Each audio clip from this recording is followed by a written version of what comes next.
untuk menggunakan gas alam yang terjangkau.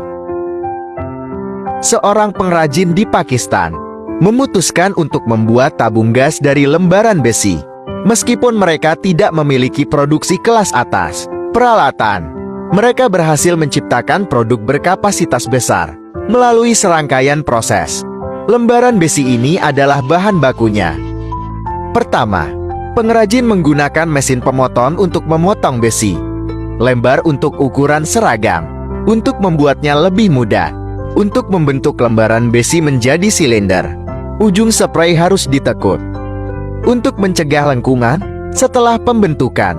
Selanjutnya, mereka memasukkan lembaran ke dalam mesin bergulir untuk mencegah silinder yang terbentuk dari deformasi. Jahitannya dilas dengan titik. Karena silinder terbuat dari 3 bagian, lembaran besi lain dipotong menjadi lingkaran untuk bagian bawah yang perlu dicat. Mereka menerapkan lapisan lem ke permukaan dan bungkus dengan 2 lapis film plastik. Tujuan utama adalah membuat lembaran besi lebih halus selama stamping untuk menghindari produk cacat. Setelah hanya meregangkan dan membentuk lembaran besi, tepi bawah menjadi tidak rata, jadi ujung-ujungnya perlu dipangkas. Selanjutnya lubang katop dicap di tengah untuk memfasilitasi pengisian bahan bakar. Tetapi katup terhubung ke silinder dengan benang. Dan pengelasan biasa menimbulkan risiko kebocoran. Jadi mereka menggunakan pengelasan busur terendam gas yang ketat. Menggunakan busur suhu tinggi. Mereka melelehkan fluks pengelasan permukaan untuk mencapai pengelasan. Saat menghubungkan ke silinder, pengrajin menggunakan roller untuk membuat langkah untuk mengurangi diameter dalam. Sekarang silinder dapat dirakit. Pengukuran mereka sangat tepat. Jadi persendiannya pas banget. Setelah merakit 3 bagian silinder, untuk mencegah kebocoran pada jahitannya, mereka memperbaiki silinder di meja kerja. Dengan kemampuan untuk memutar, peralatan las secara otomatis las. Ketika sejumlah fluks pengelasan adalah ditambahkan ke outlet jahitan bagian dalam dilas. Suhu tinggi yang dihasilkan oleh sirkuit listrik melelehkan kedua bagian meningkatkan kualitas pengelasan secara keseluruhan. Tetapi pada titik ini silinder tidak dapat berdiri tegak. Jadi mereka membengkokkan lembaran besi menjadi lingkaran. Tetapi ketebalannya tidak cukup untuk menopangnya.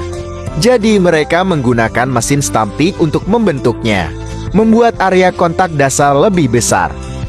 Mereka juga membengkokkan pipa besi berkarat menjadi lingkaran. Kemudian mereka memperbaiki cetakan sesuai dengan lubang tengah untuk mengelas lembaran besi dalam posisi seragam. Ini berfungsi sebagai dukungan. Kemudian, mereka mengelasnya ke lembaran besi setelah perakitan untuk menguji apakah silinder memenuhi syarat. Mereka menggunakan pompa udara untuk menyuntikkan udara terkompresi.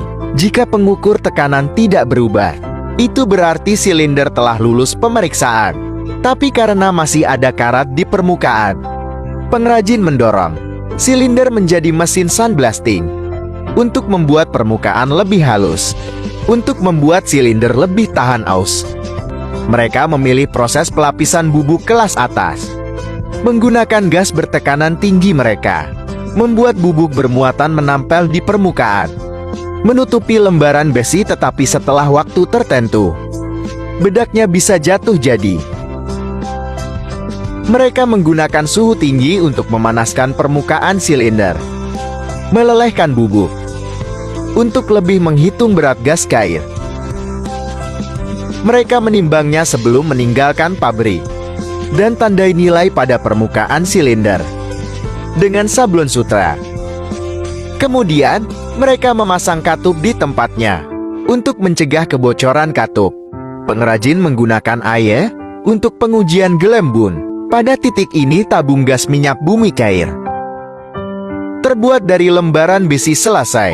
Apa pendapatmu tentang keterampilan pengrajin Pakistan?